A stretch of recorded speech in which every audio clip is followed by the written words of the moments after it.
Hello,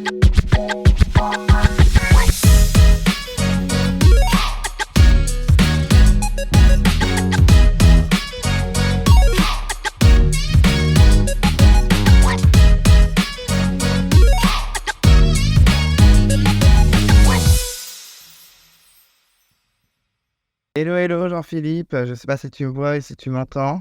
Eh ben c'est bon, voilà. Parfait, merci beaucoup en tout cas. C'est bon, tu as réussi à faire tout ce que tu voulais? Eh ben, tu vois, j'ai été me doucher, changer d'habit, mis une petite et voilà, changer d'angle. Ah oui, un angle plus sympa. Donc écoute, merci beaucoup pour, d'avoir accepté cette interview. Je me doute que tu as un planning un peu chargé, donc c'est vraiment sympa. Je pense que les abonnés seront très contents de te retrouver parce qu'effectivement, même si ton aventure s'est achevée un peu trop rapidement, je pense que, enfin, en tout cas, les fans de koh les vrais fans, seront très contents d'avoir tes nouvelles et je pense qu'ils seraient très contents de te revoir un jour dans l'aventure. Donc vraiment, merci. Vraiment, c'est hyper sympa de prendre de ton temps. Merci à toi également de prendre du temps. Moi, je me prête toujours au jeu de la caméra de l'interview parce que je trouve ça assez sympa, ludique, marrant. Et puis que j'aime bien comme ça justement converser un petit peu avec les fans de koh. Donc voilà. Écoute, vraiment, merci. On va rentrer dans le vif du sujet direct. Et moi, j'avais une première question pour toi. Je me demandais, qu'est-ce qui t'a motivé en fait à faire cette aventure? Qu'est-ce qui t'a motivé à t'inscrire? Est-ce que c'était la première fois? Enfin, comment s'est passé un petit peu ton début d'aventure avec cette petite lettre que tu as envoyée à la production? Alors oui, c'était la première fois que je candidatais, on va dire, à ce casting. J'avais déjà fait au préalable, moi, d'autres émissions de télé avec TF1, enfin pour TF1 plutôt. Il y a quelques années, j'avais fait le Juste Prix, j'avais fait Apprendre ou à laisser avec Arthur. J'avais été le plus jeune candidat à avoir été pris en France. J'avais 20 ou 21 ans à l'époque. J'avais vraiment eu du bol. Je crois que j'avais passé le casting, pareil, ouais, à peine 20 ans. Donc voilà, et ça avait été déjà une super expérience. J'avais même fait du télé-shopping pour ne rien cacher pendant l'été, pendant des émissions un petit peu en direct où il fallait faire de la présentation des électroportatifs, etc. Bon, tu sais, les petits appareils de bricolage pour TF1, ça m'avait bien marré. Et puis voilà, ça faisait des années que j'avais pas refait d'émission. Et puis voilà, j'arrive à l'aube de mes 40 ans. Bon, à l'époque, j'avais 36 ans quand j'ai fait l'émission, donc 35 le casting. Et là, je me dis, putain, écoute, JP, voilà, il y a longtemps que tu n'as pas fait un truc qui te dépasse un peu, etc. Tu es dans une zone de confort un peu satisfaite et du coup, dans lequel tu es confortablement installé. Il faudrait un truc qui pimente un peu. Et puis, évidemment, comme beaucoup de gens, des millions de personnes, je regarde koh. Je me dis, écoute, pourquoi pas moi? Le jour de la finale, c'était, il y avait la saison de Bertrand Camel, qui malheureusement nous a quittés.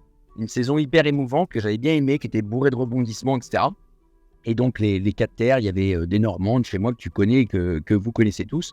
Et du coup, je me suis dit, tiens, écoute, pourquoi pas moi? Donc, le jour de la finale, Denis, en fin de tournage, dit bah voilà, la nouvelle saison va être lancée, le nouveau casting va être de nouveau lancé, donc inscrivez-vous dès maintenant, etc. Et je me dis, bah écoute, voilà, je sais pas, j'ai eu comme un appel, comme s'il me parlait indirectement à moi. Je me suis dit, bah je vais me lever de mon lit et je vais aller écrire une lettre. Et puis 15 jours après, voilà, je l'ai peaufiné, je l'ai bien rédigé, etc., corrigé bien toutes les fautes d'orthographe. Et puis après, je me suis dit, voilà, je la poste.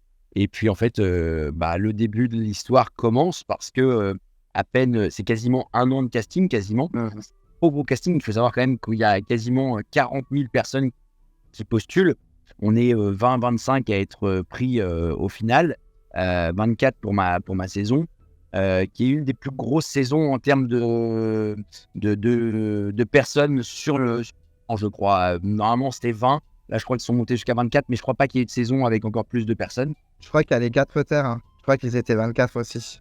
Ok, donc voilà, donc similairement, ok.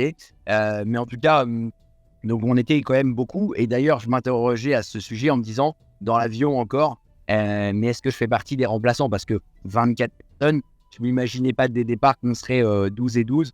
Mais, ou alors, du coup, j'avais pas pensé non plus à 3 fois 4, à 8 fois 3, pardon. Et du coup, après, je me suis dit, bon, bah voilà, peut-être que je serais que remplaçant. Mais donc, voilà. Donc, non, c'était la première fois que je candidatais et j'ai eu du bol d'être pris. Voilà. Et le casting, comment tu l'as trouvé? Parce que comme tu disais, ça dure 1 an, ça doit être éprouvant psychologiquement, physiquement, tu dois être stressé, tu dois être excité. Comment tu l'as vécu ce long casting? Tu deviens presque stressé un peu à la fin. En fait, au début, tu te laisses porter un peu dans le truc, c'est-à-dire que tu envoies une candidature, mais bon, voilà, tu es convaincu, tu as une part de toi qui est convaincue de faire la différence. Maintenant, évidemment, tu te dis que tu es 40 000 quand même sur la table. Ça reste un gros casting sur lequel ta lettre a peu de chances d'être lue et de retenir l'attention d'un casteur. Parce qu'en plus, évidemment, c'est pas la production au début qui choisit. Donc, du coup, tu sais pas si tu vas être vraiment aimé ou pas avec ta lettre. Donc, il faut vraiment qu'elle soit quand même, en tout cas, assez percutante, ça c'est certain, et qu'elle fasse la différence. Parce que 40 000 lettres qui arrivent sur une table, évidemment, il va falloir les trier, les sélectionner et faire la différence. Que ça soit par un code couleur, une odeur, un dessin, une attention, un mot qui retienne plus l'attention d'un casteur plutôt que la lettre du copain à côté. Mais en fait, tu deviens stressé à la fin. C'est-à-dire qu'au début, pour te faire simple, je poste une lettre en janvier. Et en fait, dès février, putain, je reçois 15 jours après, donc je la poste mi-janvier. Début février, je reçois un truc en me disant écoutez, voilà, vous passez déjà à la 2e sélection. 15 jours après, la 3e sélection, 4e, ainsi de suite.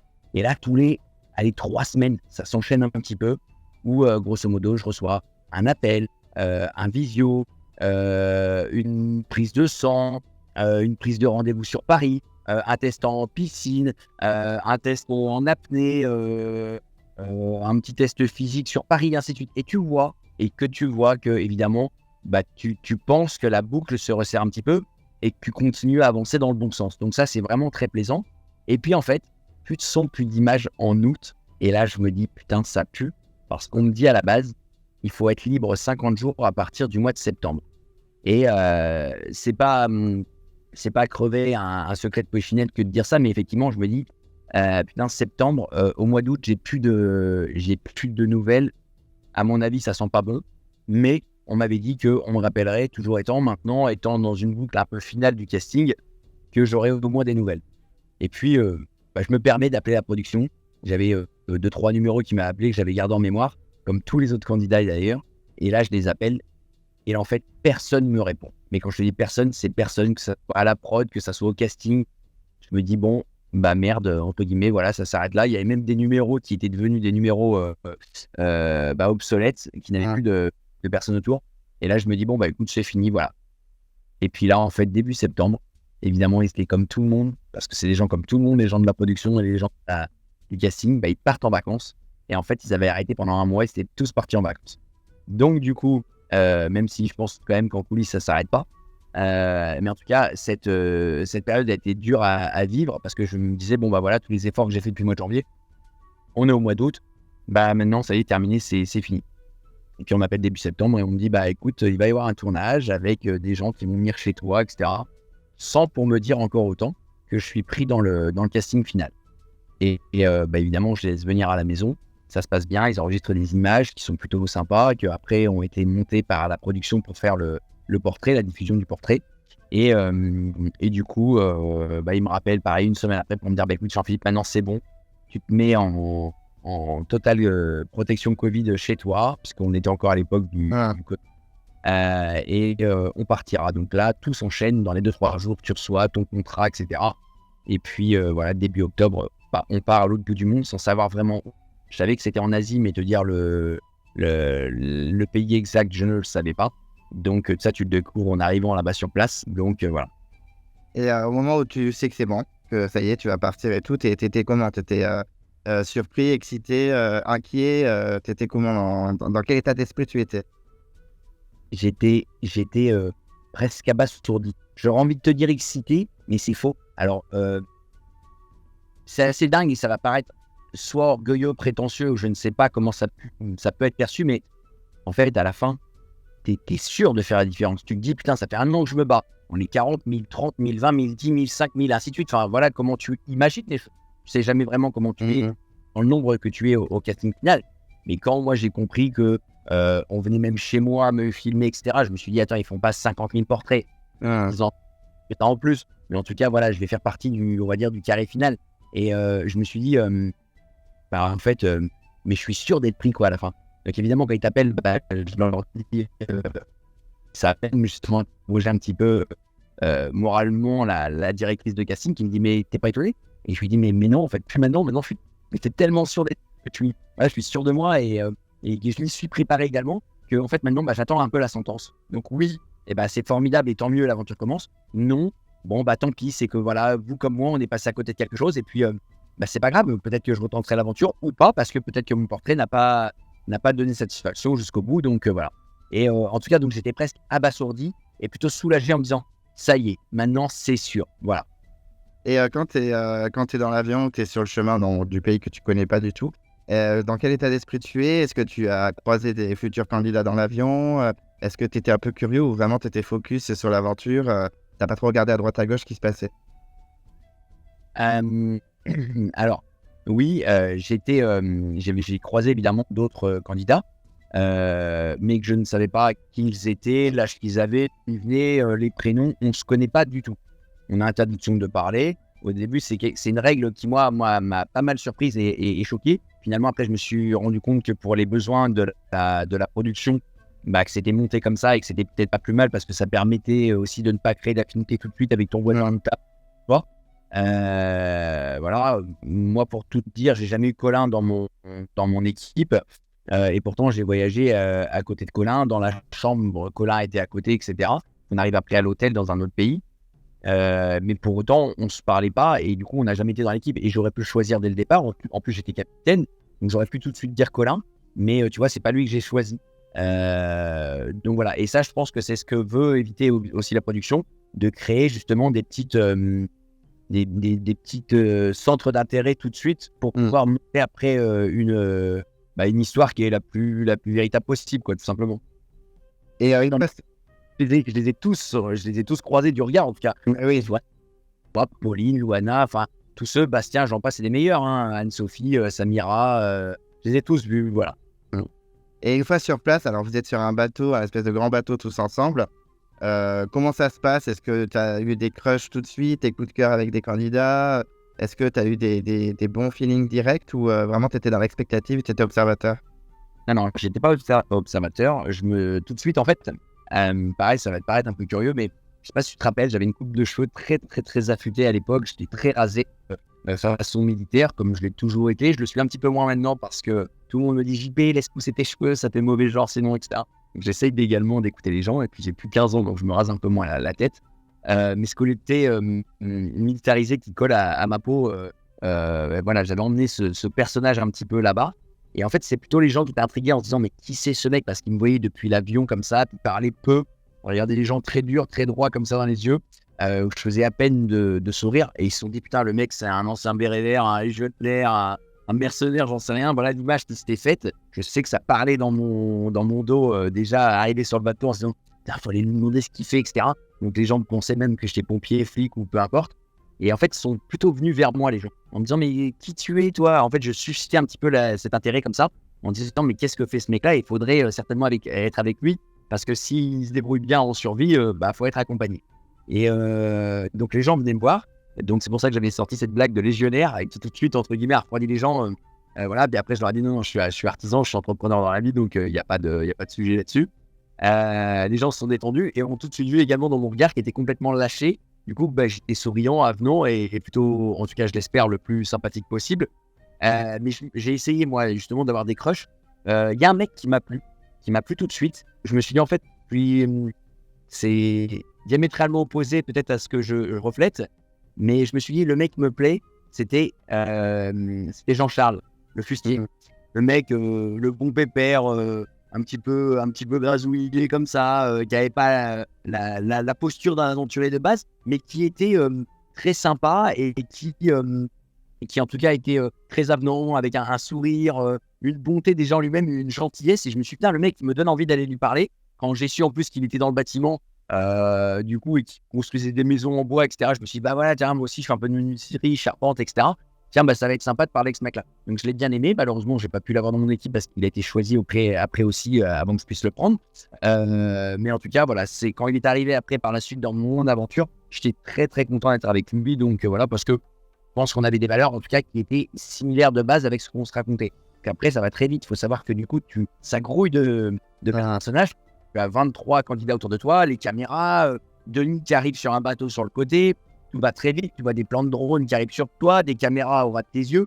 Tu es complètement déboussolé. Ça fait des jours que tu n'as pas forcément pu échanger avec les autres candidats. Donc, tu essaies de dire, bah voilà, toi, tu t'appelles comment? Tu fais quoi? Tu viens d'où? Bon, ok, t'as quel âge? T'as des gosses? Non, oui, ok, next. Et tu parles aux autres. Salut Olga, toi, tu viens d'où? Bonjour, je m'appelle Olga. Bah, ok, je viens de Kazakh, donc super, mais tu fais quoi dans la vie? Moulin Rouge. Ah, tiens, Moulin Rouge, moi, ça me fait penser à un truc. Je connais un pilote professionnel qui a été au Moulin Rouge, donc je l'en parle. Oui, je le connais, ainsi de suite. Ah, ok, super. Bah, écoute, on en reparle tout à l'heure. Après, tu vas voir Yannick. Salut Yannick, bah, toi, tu fais quoi et tout? T'es balèze, toi, comme mec aussi, tout. Ouais, toi aussi. Bon, bah, voilà. Bah, moi, je suis basketteur. Ah bon, bah, toi, tu fais quoi? T'es légionnaire ou quoi? On m'a dit de l'autre côté. Non, on t'a dit des conneries. Non, je suis pas légionnaire. Je suis artisan. Ah, ok, voilà. Donc, en fait, ça grouille de partout. T'es un peu dans le feu de l'excitation. Et puis là, roulement de tambour. Denis arrive, évidemment, sur son gros Zodiac. Et là, l'émission démarre où on te dit, messieurs et mesdames, ou plutôt mesdames et messieurs, l'aventure va commencer. Si j'ai un conseil à vous donner, ne soyez surtout pas la dernière femme et le dernier homme à gagner cette première épreuve. Et voilà, on vous réserve le totem maudit. Et on nous annonce qu'il y aura 2 totems. Et voilà, avec des bracelets maudits, etc. Donc on nous pige un petit peu sur les règles de base. Et puis, bah voilà, on fait un gros plongeon, on saute du bateau et l'aventure commence. Trempé jusque sous les pieds, puisque évidemment, après, on ne reconnaîtra pas tout de suite le soleil. Parce qu'évidemment, pour, je pense, également des plans sympas à la télé, bah, on nous montre de beaux paysages et de grands beaux soleils. Mais on a vraiment dérouillé. On a énormément été sous la pluie, puisqu'on est tombé sur la queue d'un cyclone, où on a été mêlé avec les orages, le vent, la pluie, les éclairs, etc. Et où en France, je t'assure qu'il ne pleut pas. Et moi, j'habite pourtant en Normandie. À l'heure actuelle où je te parle, tu vois, il pleut un peu à la maison encore. Et pourtant, on est déjà en plein été. Mais franchement, je t'assure que là-bas, c'est des typhons de malades, il pleut à mort. Donc, on a été trempés tout le temps, voilà. Et tu parlais donc de cette épreuve, cette première épreuve qui vous mettait en danger tous dès le début. Bon, alors l'épreuve, c'est vrai qu'il y avait une partie très physique, un groupe, et ensuite il y avait une épreuve un peu solo sur le puzzle. Et tu remportes l'épreuve. T'es le premier homme à remporter l'épreuve. À ce moment-là, bon, déjà, comment tu as anticipé ton épreuve? Et puis, quand tu l'as remportée, quelle émotion tu as vécu à ce moment-là? Je comprends dans l'énoncé des règles qu'il y aurait 3 épreuves dans la même épreuve, qu'il y aurait une partie natation, une partie force physique pour tirer le coffre et le ramener sur la plage. J'ai compris qu'il était très lourd et je m'y attendais également, et en tout cas il l'était, et qu'il y aurait une partie mentale cérébrale, parce qu'il faudrait certainement faire une épreuve de logique. Et en fait, je me suis dit, écoute, si tu pars tout feu, tout flamme, à nager comme un taré, qui en plus va falloir après tirer, tu vas arriver explosé sur le jeu d'adresse. Et en fait, vaut mieux arriver, mais assez lucide. Donc, j'ai plongé comme tout le monde. Pas le dernier, pas le premier non plus. J'ai nagé à mon rythme. J'étais très handicapé par mon sac à dos, qui je pensais allait être atout pour le reste de l'aventure, parce que je voulais un gros oreiller, en fait.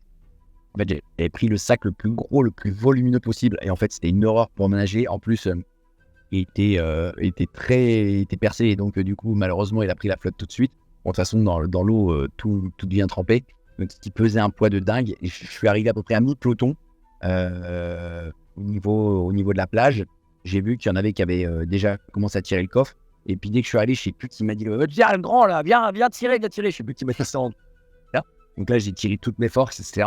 Je finis par ramener le coffre. On était en duel, puisqu'il y avait finalement on va dire une première équipe A et B qui était déjà pour pouvoir tirer les coffres. Et puis après, il fallait couper les lianes. Je voyais que le couteau était complètement rouillé, était complètement mort. Ils essayaient de faire des va-et-vient. Je sais que j'ai été un peu critiqué sur les réseaux parce qu'on me disait coupe. Alors qu'en fait, moi, du coup, je tapais sur la corde. Mais oui, c'est ce qui a permis d'ouvrir en off comme ça, et qui a d'ouvrir le premier coffre. Il faut savoir qu'en fait, c'est grâce à ça qu'on a ouvert le premier coffre. Les autres étaient arrivés avant nous sur la plage, j'avais tiré le premier coffre, mais ils n'avaient toujours pas réussi à couper la corde. Moi, je suis arrivé au milieu de peloton. Les autres avaient déjà fait un peu le taf à ramener le coffre. Je l'ai tiré également. On a fini de le lever ensemble et de le ramener sur la plage. J'ai pris ce couteau que Samir avait dans les mains et qui malheureusement n'arrivait pas à couper la corde. Il faut savoir aussi que les gens sont épuisés dès le départ, déjà parce que tu as déjà fait au moins 400 mètres sous la flotte, dans la flotte, avec un gros sac à dos où tu es trompé, où tu as quand même le jeu, du stress, de l'adrénaline, etc., du jeu, un peu de peur. Et tout ça, ça te fait mettre ton palpitant au maximum. Et en fait, donc, je coupe cette fameuse corde. Et là, en fait, je m'aperçois que dans la boîte, il y avait 12 pièces, donc 12 prénoms et 12 dans l'autre. Et en fait, sur les 24 candidats, je suis le dernier. J'ouvre le premier la boîte et je suis le dernier à prendre mon jeu de Pulse. Pourquoi ? Parce que, en fait, il était dans l'autre boîte, mon prénom. Ok, ça. Donc, du coup, mais trop peur, j'arrive le 24e autour des Pulse. Et je me dis, putain, les autres, ils ont déjà commencé.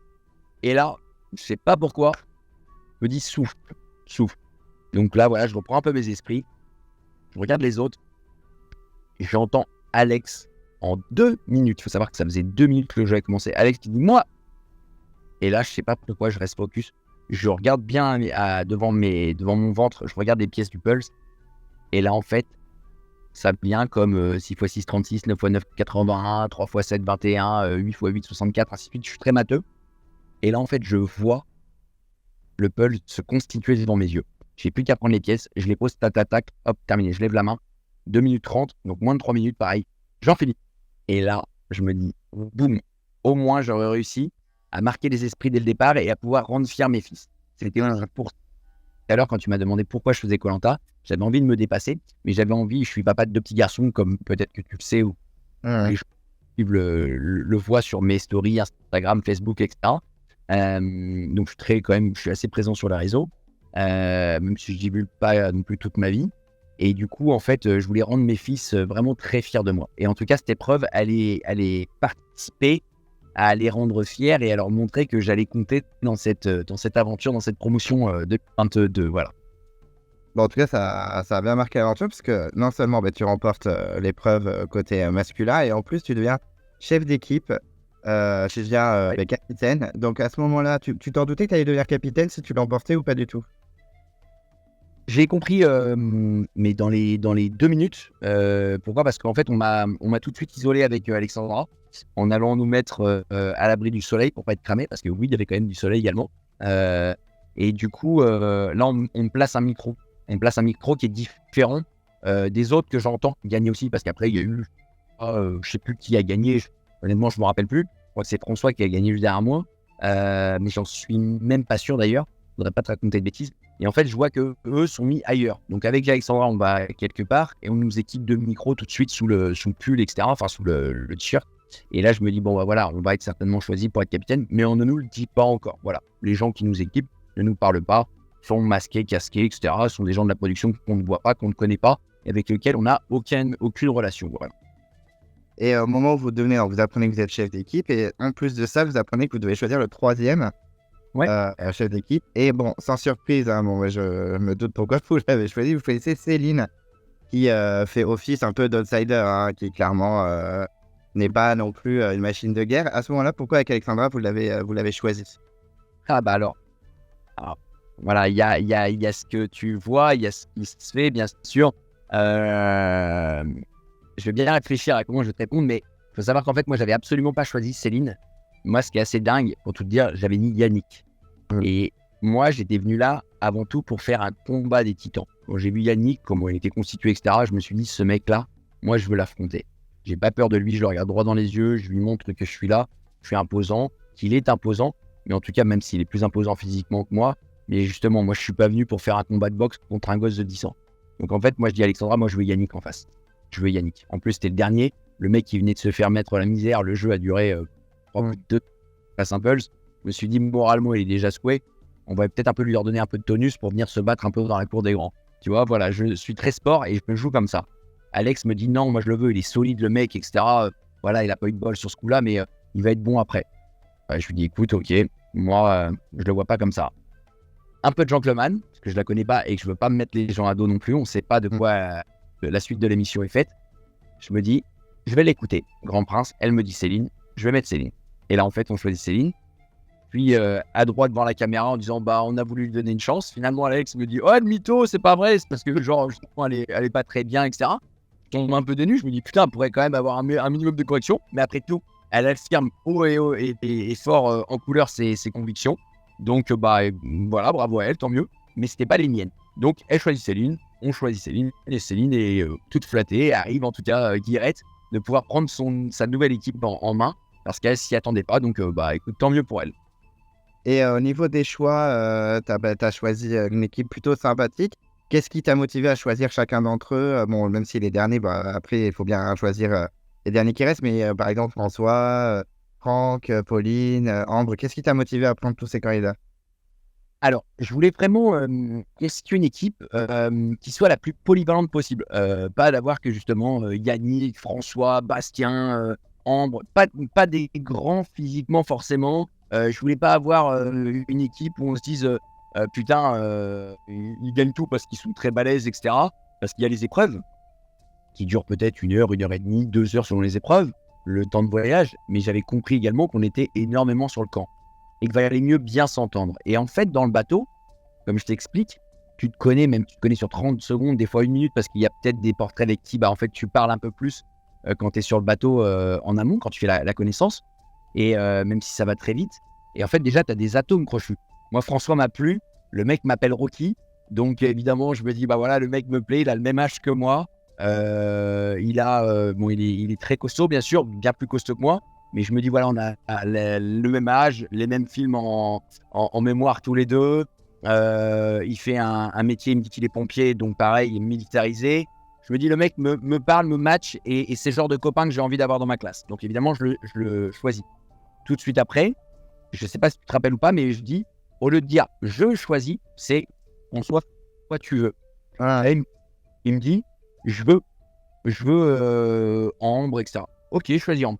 Ambre, toi, tu veux qui? Voilà, je voulais faire une équipe aussi qui était constituée de gens qui avaient aussi des atomes crochus avec des gens qu'ils avaient vus sur le bateau, avec qui ils avaient pu échanger, que peut-être que moi j'avais loupé entre guillemets. Donc je me suis dit, voilà, faut que je leur fasse aussi confiance, parce qu'une équipe avant tout c'est c'est intime, et voilà, ça fait partie d'une vraie constitution globale, et je voulais pas être le seul à choisir. Donc j'avais mes petits coups de cœur, moi, qui étaient Pauline et François, mais après le reste j'ai un peu laissé constituer les autres en fonction de leur humeur. Et honnêtement, ils ont très, très, très, très bien choisi. C'était une super équipe. Malheureusement, Franck nous a fait un petit enfant dans le dos et est parti. Que moi, je ne peux pas dire que je le digère pas, mais je trouve ça complètement bidon de sa part d'être parti. Après, voilà, il avait ses raisons. Mais je trouve que quand on fait Koh-Lanta et qu'on suit déjà 1 an de casting, donc c'était déjà 1 an d'épreuve, tu peux t'embarquer. Donc non, t'abandonnes pas. L'abandon, moi, fait vraiment pas partie de mon vocabulaire. Et honnêtement, c'est pour ça que des fois j'étais vexé quand les journalistes disaient Jean-Philippe est parti sur abandon, etc. Non, je suis pas parti sur abandon. Mon pote, moi, j'aurais jamais abandonné. J'attends qu'une chose, c'est qu'il me rappelle pour aller prouver ce que je vaux vraiment. Ce que je vaux en plus, parce que j'ai prouvé ce que je valais à travers quelques émissions. Mais en tout cas, pas assez à mon goût, en tout cas. Et au moment où l'équipe se fait, vous vous installez et tout, tu dis que c'était une très très bonne équipe, donc je me doute qu'il y avait une super ambiance. Ça se passait plutôt bien. Et on va parler de l'épisode qui a fait beaucoup rire Twitter, de ce pauvre Franck qui a bouffé je ne sais quel fruit, et du coup a eu un gros problème. Comment vous avez vécu ça? Parce que c'est vrai que sur nous, on rigole, on voit la télé, on est en mode trop marrant et tout, mais ça doit être très inquiétant de voir ça sur place, quoi. En fait, si tu veux, tu arrives sur l'île, on était au premier jour, le mec, on le connaît pas, on lui impose rien, on lui dit pas de goûter. Faut savoir qu'on n'a pas faim. On a pris un très bon petit déjeuner quand même. C'était le dernier le matin, mais un bon petit déjeuner avant de partir. Attends, ça faisait 6-7 heures qu'on n'avait pas mangé. Moi, je t'assure que je me serais pas mis à goûter ça le premier jour. En cas d'extrême urgence, ça fait 10 jours que t'as pas bouffé, t'es en train de crever la dalle complètement, à péter les plombs. Il faut que tu goûtes n'importe quoi pour voir si c'est bon ou pas. Bon, ok, tu prends le risque. Le mec, je l'ai trouvé déjà un peu limite, quoi. Je me suis dit, putain, en plus, je l'ai pris, moi, lui, pour la sagesse, en disant, ce mec-là, il va fédérer quand il y aura des tensions entre peut-être les petits jeunes ou quoi que ce soit. Il va calmer, apaiser les trucs, etc. Au final, c'est lui qui a attisé le feu dès le départ en se mettant en spectacle. Alors, ça me fait ça. Et en plus, après, il démissionne au bout de 4 jours parce qu'il chiale, parce qu'il fait froid et qu'il n'est pas bien, etc. Et tout. Au final, je me suis dit, le gaillard, il n'est pas solide du tout, quoi. À la hauteur de l'image qu'il veut donner, quoi. Donc, bon, voilà. Donc, ouais, j'ai trouvé ça un peu limite. Je me suis dit, tant mieux pour lui, il veut goûter et montrer peut-être qu'il peut servir à quelque chose et prendre des risques. Et écoute, son risque était était pas mesuré et honnêtement, il s'en est mordu les doigts parce que c'était une tubercule. En fait, c'était une racine qu'il a bouffé d'un truc, j'ai plus le nom en tête, mais c'était absolument pas du manioc. Et franchement, ça a été la pire des choses qu'il ait pu faire parce que ça a continué de lui casser le moral. Et bon, après, vous avez les épreuves qui commencent. Vous avez l'épreuve des élastiques. Et malheureusement, vous arrivez dernier à cette épreuve. Et donc, vous avez donc le totem maudit, le fameux totem maudit, avec un conseil sur place, sur le bord de sable. Et à ce moment-là, en fait, c'est unanime. C'est Lily qui est sacrifiée. Bon, je me doute que vous avez tous voté pour elle parce qu'elle avait le bracelet, donc c'était peut-être la facilité.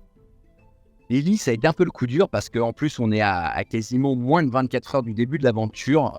Faut savoir qu'elle avait le bracelet maudit déjà sur elle. Pourquoi ? Parce que l'épreuve a duré quasiment 2 heures également pour elle, en plein cagnard, l'épreuve du Pulse, en intermittence avec la pluie toujours. Et en fait, la nuit, malheureusement, elle a chopé une insolation. Enfin, le jour, elle a chopé une insolation. Donc la nuit, elle n'a pas arrêté de vomir, d'aller s'hydrater, de boire, de trouver sur le camp la réserve d'eau. Donc déjà, fort heureusement, elle a pu boire toute la nuit.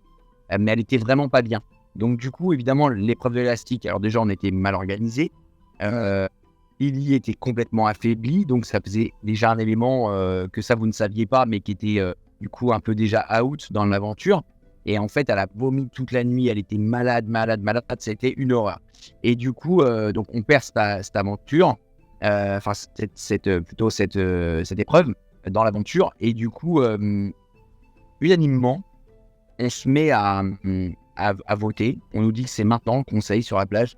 Moi, je me dis, putain, je suis capitaine, je fais presque perdre mon équipe. Et là, je me dis, merde, en fait, on va me voter. Et pour qui moi je peux voter ? Et là, je dis au conseil, voilà, moi je voudrais voter, je voudrais mettre une voix. Et là, on me dit non, on vote pas contre soi, voilà. Bon, ok. Je voulais presque un peu supporter le poids de l'échec déjà de mon équipe du premier round. Donc du coup, je vote tout de suite pour l'élément le plus faible, que je perçois en tout cas le plus faible. Et en fait, c'est ce que tout le monde a perçu. On la connaissait pas, on n'a pas rigolé avec elle la nuit parce qu'elle est toujours absente, parce qu'elle allait vomir à droite à gauche, etc. On essayait de la soutenir du mieux qu'on pouvait, mais on ne savait pas vraiment quoi faire non plus. Ça, c'est en off, évidemment. Et évidemment, du coup, tout le monde vote pour elle, unanimement, sans se concerter. Donc, on n'avait rien contre elle. Et c'est pour ça qu'on a toujours des bonnes relations avec elle. Moi, en tout cas, je l'appelle. Je l'ai eu encore il y a 10 jours au téléphone, du coup, Lily. Et en fait, du coup, malheureusement, elle est partie. Mais ouais, c'est vraiment un regret, tu vois. Si c'était à refaire, c'est Franck que je voterais tout de suite. Oui, mais sauf qu'à ce moment-là, vous ne saviez pas qu'il allait abandonner. On ne savait pas que 2 jours après, il allait partir en chialant, quoi, voilà. Mais au moment où elle se fait éliminer, elle donne son bracelet à Pauline. Est-ce que ça vous a surpris ? Parce que stratégiquement, c'est vrai qu'il y en a beaucoup qui en ont parlé en mode c'est facile, Pauline, pourquoi pas attaquer un François, par exemple Je sais pas ce qui lui passe par la tête, en fait. Clairement, moi, je pensais qu'elle allait me le donner. Donc, je me suis dit, elle va vouloir punir le capitaine d'équipe. Mais pareil, on se sent un peu parano. Enfin, on est un peu parano, on se sent persécuté pour tout. On se dit qu'en fait, dans ce jeu, t'as jamais envie de partir, bien évidemment. Comme dans tout jeu, t'as jamais envie de perdre quand tu commences à t'engager dans quelque chose. Et du coup, j'ai pas compris non plus. Je me suis dit, elle va vouloir affaiblir un mec qui serait potentiellement non pas en danger. Mais je pense que Pauline, elle a perçu Pauline comme étant pareil, un petit peu effacée, un petit peu fragile, etc. Puis elle s'est dit, en fait, je vais lui donner ça. Je sais pas pourquoi elle lui a donné. On n'a jamais vraiment eu l'explication. Et une fois que... j'ai une question juste à... si le conseil, il avait été plus tard, si vous avez pu vous concerter entre vous, c'était quand même Lily, c'était mort pour elle dans tous les cas, où il y avait possibilité peut-être qu'elle discute quelle moyenne et que ce soit quelqu'un d'autre à la place ? Ne sachant pas que Franck serait parti de lui-même, très honnêtement, je n'aurais pas... En fait, au début, tu votes pas à l'affect, tu votes à ce que tu vois. Et moi, dès les premiers jours, dès le premier jour, je l'ai vu complètement déjà épuisé moralement, physiquement et mentalement aussi. Elle était déjà ailleurs. Elle était déjà dans le flou au niveau de ses yeux, etc. Elle était éclatée. Franchement, l'insolation l'a pulvérisée. Et en fait, je me serais dit, en fait, ça y est, terminé, elle est déjà out. Donc, je ne vais pas garder dans mon équipe quelqu'un qui risque de nous faire perdre également la prochaine épreuve. Donc voilà, dis pas que c'est à cause d'elle qu'on a perdu l'élastique. On a été moins bons, ils ont été meilleurs plutôt, et puis c'est comme ça, voilà. Et bon, une fois qu'elle est partie, ça se passe plutôt bien pour vous. Vous n'avez pas trop au conseil, tout se passe bien. Mais malheureusement, donc, Franck abandonne. Donc, on a bien compris que ça vous avait gonflé. Mais c'est vrai que par contre, Franck, au moment où il abandonne, il est très très mal reçu par vous, à juste titre. Comment s'est passée l'ambiance au moment de son départ et après son départ, vous deviez avoir la haine. Je me souviens d'une Louana qui vraiment lui parlait très très très mal, mais à juste titre. Mais comment ça s'est passé l'ambiance après sur place? Électrique. On revient d'un jeu que l'on perd. Nous, on perdait toutes les épreuves, comme tu l'as souligné, de confort, mais on gagnait l'immunité. Donc on avait du bol, on n'allait pas au conseil, on restait quand même soudés, on s'entendait bien sur le camp. Ça se marrait très bien. C'était une colonie de vacances, honnêtement, sur le camp. Il n'y avait pas encore les débuts des conflits, etc. D'ailleurs, moi, j'en ai pas connu. Donc c'est une chance également. Et franchement, c'était électrique parce que le mec, on perd, donc on arrive quand même un petit peu énervé, quoi. Putain, fait chier, on perd coup sur coup. Ça fait un coup dur au moral. On avait déjà éliminé la veille Lily, ainsi de suite. Et putain, il nous remet un coup sur la carafe en nous disant je me barre. Ça a duré 3-4 heures à ce que François, Nicolas, moi, on essaye de lui parler. Ensuite, la production essaye également de lui dire écoute, tu vas regretter, etc. Ils font intervenir Denis pour lui parler également. Le mec, il s'enfonce dans sa connerie et il se dit je me barre. Louana l'a mal pris. C'est elle qui a été la plus démonstrative. Mais oui, je pense que ça l'a exaspéré. Et donc, comme nous tous, on a peut-être été un peu plus mesurés que Louana parce que voilà, l'expérience de vie fait peut-être qu'on était un peu plus mesurés dans nos paroles à ce moment-là. Laisse-moi 3 jours sans bouffer de plus, je peux t'assurer que je l'aurais peut-être encore plus respecté que Louana. Parce qu'au début, ça faisait que 4 jours, 3-4 jours. Et là, une fois de plus, c'est pas encore sur ces journées-là où on a vraiment très très très faim. Voilà. Et le moral, il prend le dessus pour l'instant sur la fin. Peut-être qu'elle, à ce moment-là, non. Et du coup, en fait, elle l'a incendié et à la fin, elle l'a dit allez, vas-y, genre, bouge, je te dis même pas au revoir, casse-toi, quoi.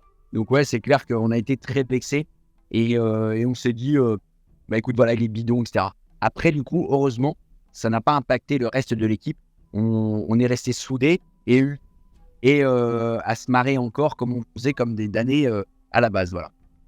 Et après, tout se passe bien, etc. Mais il y a un petit switch à un moment. Vous perdez Ambre et vous récupérez Seta. Alors, je sais que les Verts, vous étiez très unis. Ils l'ont prouvé une fois qu'il y a eu un nouveau swap, puisque Ambre a bien rejoint ses petits camarades verts par la suite. Mais voilà, comment vous l'avez vécu? Parce que c'est vrai que Ambre était un pilier un peu de votre équipe. Et comment vous avez accueilli Seta, qui était clairement la prochaine cible des violets s'il y avait un conseil? Moi, je l'ai mal perçu. Je mets bien Ambre, elle était très sympa. Et puis, elle était bénéfique à l'équipe, comme tout le monde. Franchement, tout le monde avait sa place dans cette équipe. Même si des fois, Pauline s'est sentie un petit peu effacée apparemment, etc. Moi, j'ai trouvé qu'elle était en tout cas présente et joviale. Parce que tu peux pas être parfait partout. Donc, tu as au moins un élément de ta personnalité ou de ton physique qui fait que de toute façon, tu es indispensable à l'équipe. Donc, voilà. Et pas, moi, en tout cas, me servir des points faibles de l'un ou de l'autre pour pouvoir appuyer dessus pour les mettre en valeur à juste titre en disant ça c'est nul, etc. Donc, au contraire, moi j'essaie de me servir un petit peu des éléments les plus faibles pour les tirer. Maintenant, Ambre, elle n'avait pas besoin de ça donc parce qu'elle était très costaud mentalement, physiquement. Et en fait, quand elle a été là-bas, je ne me suis pas vraiment fait d'inquiétude, surtout qu'en plus on savait qu'elle partait avec un collier d'immunité sur lequel elle pouvait pas être, sur lequel on ne pouvait pas voter au prochain conseil. Seta également, mais alors moi le fait de récolter Seta que je ne connaissais ni d'Adam ni d'Ève, avec qui j'avais aucun atome, même sur le bateau, j'avais presque pas parlé avec elle. Je m'en foutais totalement. J'étais encore déçu de perdre Franck puisqu'il partait le même jour. Tout ça, c'est arrivé en même temps. Pareil, elle arrive. Nous, ça fait 3 jours qu'on cherche le manioc, on ne le trouve pas, etc. Elle arrive sur le camp, putain truc. Franck nous annonce qu'il se barre. Non, j'étais un peu deg et déboussolé. Je me suis dit, ouais, moi, cette fille-là, je la connais pas, je m'en fous en fait. Mais finalement, en plus, elle arrive avec un collier, du coup, on peut pas voter contre elle. Donc, putain, mais ça se trouve, c'est moi le prochain sur la liste. Non, j'étais pas content, quoi. J'étais pas content, mais ça fait partie du jeu, c'est comme ça, quoi. Et ça s'est bien passé avec elle ou vraiment, parce que c'est vrai que beaucoup disaient qu'elle était discrète, qu'elle s'isolait dans la jungle et tout ça. En fait, elle était tout le temps toute seule, je comprenais pas. On était sur la plage à 5-6, elle était toute seule dans la cabane à nous regarder comme ça, à attendre. On allait dans la forêt tous ensemble en la prenant. D'un seul coup, on se retournait, elle était plus là, elle était redevenue soit au camp, elle était assise, ou soit elle était partie toute seule de son côté chercher quelque chose. On se demande bien quoi, puisqu'elle avait déjà un collier, donc voilà, ou alors un deuxième pour la suite. Non, elle était hyper effacée. Gentille, hein, gentille, discrète, mais hyper effacée. Et c'est pas le genre de personne, moi, avec qui tout de suite j'ai envie de nier d'amitié ou quoi que ce soit, parce que j'aime bien les gens exubérants, j'aime bien les gens qui discutent, qui sont avenants, etc. Et tu vois, pareil, Pauline, qui soit toute timide, et ben, elle avait ce côté-là également, très joviale, très souriante, très avenante, en fait, même si elle était discrète. Alors que Zeta, moi je cherche encore le prénom du coup, Zeta non plus, bien plus effacé. Pas méchant du tout, mais tellement effacé que moi du coup je me disais, putain non, on sait pas ce que ça va donner avec elle. Et du coup je me méfiais quoi. Et qu'est-ce qu'on a pensé de son histoire de son faux collier qui a fait la moitié de la saison sur les réseaux, tout le monde en parlait. Surtout qu'on a appris que vous, en tant que candidat, vous l'aviez appris à l'avant-première. Vous n'étiez même pas au courant dans toute l'aventure et même après. Qu'est-ce que tu penses de cette histoire de faux collier qui l'a fait tenir jusqu'à la réunification? Elle a super bien joué. Elle a été balèze parce que inventer enfin, elles ont été balèzes parce que inventer comme ça avec Céline qui elle est sortie pareil dès le départ, elles ont tenu leur revanche tout au long de l'émission. Donc bravo à elle, c'était une super stratégie. Bravo à Céline d'avoir monté le bateau comme ça avec Zeta. Bravo à Zeta d'avoir continué à faire ça. Après moi j'étais persuadé qu'elle l'avait pas. Pour un tout autre tas de raisons, j'étais persuadé qu'elle l'avait pas. Ça se voyait pas, j'avais observé le sac, les vêtements, etc. Voilà, il y a plus ce que tu vois, mais ce que l'on vit. Et moi, j'étais persuadé qu'elle l'avait pas. J'en avais parlé à Nicolas et François, qui étaient un peu dubitatifs encore, qui avaient du mal à le croire, mais j'étais persuadé qu'elle l'avait pas. Après, une fois de plus, à l'image, ça donne un truc très très très bien. Et du coup, en fait, ça lui a permis d'aller très très loin. Donc bravo à elle et franchement, bravo à elle avec AS parce qu'elles ont bien monté le bateau. Et du coup, bon, l'aventure continue, tout se passe bien. Et il y a un swap. Donc il y a cette fameuse épreuve, vous aviez des bâtons sur les mains, là, où c'est Louana et Anne-Sophie qui l'emportent. Elles sont de nouveau chefs d'équipe. Et Louana, très maline, recompose l'équipe des Verts dans son équipe, sauf Nicolas, le pauvre, qui s'est retrouvé de l'autre côté, mais ça n'en est pas si mal sorti.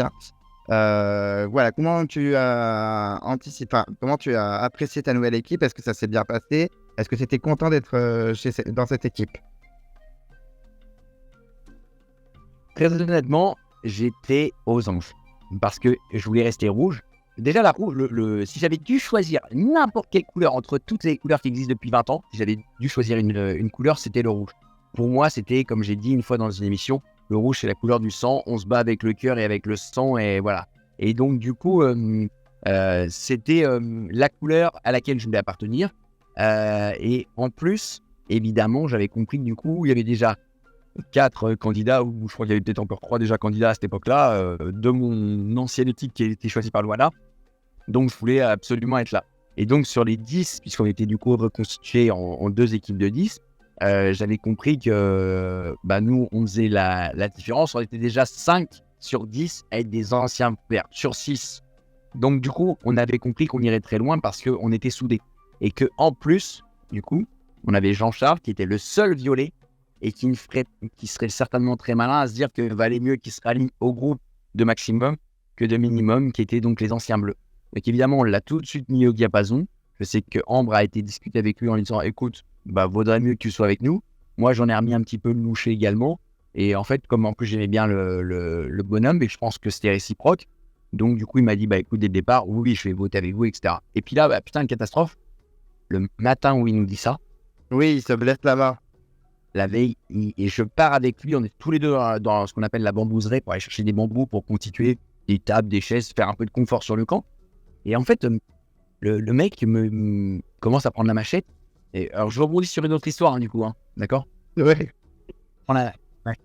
Et coupe les rondins de bambou, là, sur le sable. On voit que le sable s'enfonce, qui est hyper mou, et que, en fait, la machette part une fois à gauche, une fois à droite. Mais j'ose lui dire une première fois, Jean-Charles, fais gaffe quand même, il y a un truc solide là-bas, il y a une caisse en bois, on avait la malle là, mets-toi dessus pour te servir comme un établi, quoi. Il me dit non, j'ai l'habitude, etc. Et tout. Bon, ok. Je veux pas faire mon prétentieux, ni mon chef d'équipe, mon ancien chef d'équipe. Donc du coup, je lui dis rien. Je le regarde une deuxième fois, je me dis putain, il va se blesser, c'est sûr. Là, je lui redis, je lui dis va là-bas, franchement, Jean-Charles, fais gaffe, etc. J'ai pas eu le temps de finir ma phrase, boum, terminé, le doigt était coupé. Enfin, du pouce. Oh là là, je me dis putain, alors là, le mec, il s'est vraiment, mais salement entaillé, non pas finalement avec la machette, mais avec un bout de bambou qui lui a traversé la main, il l'a fait comme une de rasoir. Et du coup, bon, il est transféré après, comme tu le sais, aux urgences, etc., pour aller se faire recoudre. Et puis, mais tout le temps qui part, bah, on se dit, bah, on n'a plus notre Jean-Charles. Donc là, on est 5, nous verts, eux 4.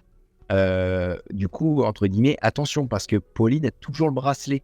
Ça veut dire que là, ça 5-5, puisque Pauline avait une voix contre elle. Donc, du coup, en fait, ça devenait un peu la merde où on était à l'ex-aequo dans les votes. Et donc, c'est là que la fameuse Samira a voulu, entre guillemets, commencer à vouloir jouer une stratégie, à vouloir faire venir Pauline avec eux. Et voilà pourquoi après Samira est malheureusement tombée, parce que j'avais rien du tout contre elle. Très honnêtement, moi j'aurais voté Maxime à ce moment du jeu. Comme tous les Verts, on voulait tous voter Maxime. Mais comme Samira est venue et s'est mis un petit peu comme le porte-parole des Bleus, et bah malheureusement, on s'est dit, bah écoute, après tout, j'avais compris que moi, elle voulait voter contre moi. Elle avait dit ça à Pauline. Bah, je me suis dit, écoute, j'avais rien contre toi, mais puisque tu veux me faire sauter, bah écoute, voilà, je vais te rendre l'appareil, donc voilà. Et ça s'est vu rapidement que Samira faisait cette petite stratégie ou c'est vraiment Pauline qui vous a dit non mais c'est bon, la meuf elle essaie de me retourner, faut que ça sorte. Ça s'est vu, je la voyais, elle prenait Paulina, ma petite sœur, machin, je t'emmène dans la forêt, je te prends sous les bras et on va aller cueillir des fleurs, enfin voilà, je t'en passe, c'est des meilleurs. Je me suis dit, ça pue un peu la merde, et puis d'un seul coup, je vais voir Pauline, moi, en pleine forêt, je fais quoi là, Pauline? Et elle me dit, attends, elle voudrait que je vote contre toi, etc. Tout. Je lui dis, je sais pas, t'as dit quoi toi? Elle me dit, bah non, moi je lui ai dit que t'étais mon chouchou, etc. Y a pas de problème. Bah, je lui dis, bah dis-lui que tu votes contre moi, sinon on s'en fout, et puis on vote contre elle, quoi. Après, elle vient me revoir une demi-heure, elle me dit, non, finalement, elle dit qu'on devrait voter François. Je dis, mais attends, pareil, c'est une girouette, elle va dans tous les sens. Pourtant, j'adore Samir, je te dis, je l'ai eu la semaine dernière pendant 2 heures au téléphone, et d'ailleurs, on s'est expliqué à ce sujet, tu vois, quasiment 1 an et demi après. Et donc, du coup, je lui dis, bah écoute, voilà, elle veut voter tout le monde. Malheureusement, elle se fait la porte-parole de son équipe bleue, alors qu'en fait, c'était Maxime qu'on voulait faire sortir. Ils étaient persuadés, nous, qu'on voulait faire sortir Géraldine, mais moi, pas du tout. Géraldine, une fois de plus, un peu comme dans l'optique de Franck. Moi, c'est pas parce qu'ils étaient soi-disant plus vieux, parce que plus vieux, ça veut rien dire. Hein, elle avait peut-être, je sais pas, 10 ans de plus que moi, Géraldine. Il n'y a rien de bien vieux hein, là-dedans. Et de toute façon, il n'y a rien de péjoratif, surtout. Et du coup, moi, j'aurais pas voté Géraldine parce que je la trouvais polyvalente, plus qu'entre guillemets un Maxime à ce moment-là du jeu, en tout cas, voilà. Et justement, je rebondis sur Géraldine et Pauline, parce que tu en parles, surtout Pauline. C'est deux candidates qui ont été massacrées au montage, surtout Pauline. Hein. Pauline, ça a été un peu le fantôme, on la voyait quasiment jamais. Un peu vers la fin, avant qu'elle parte, quand elle commençait un petit peu à faire des petites stratégies en réunification. Et Géraldine, pareil, c'est quand même celle qui a remporté les poteaux pendant 10 épisodes, on la voit pas. Donc voilà, je voulais savoir ce que tu en pensais, surtout que quand on voit le départ de Pauline sur épreuve, on voit tout le monde en larmes. Donc on se dit, en fait, avec le social qu'elle avait, elle aurait pu très bien être dans les 5 derniers, quoi. Donc qu'est-ce que tu en penses que le fait qu'ils aient été autant coupés au montage, alors que ces deux candidates qui ont marqué quand même l'aventure?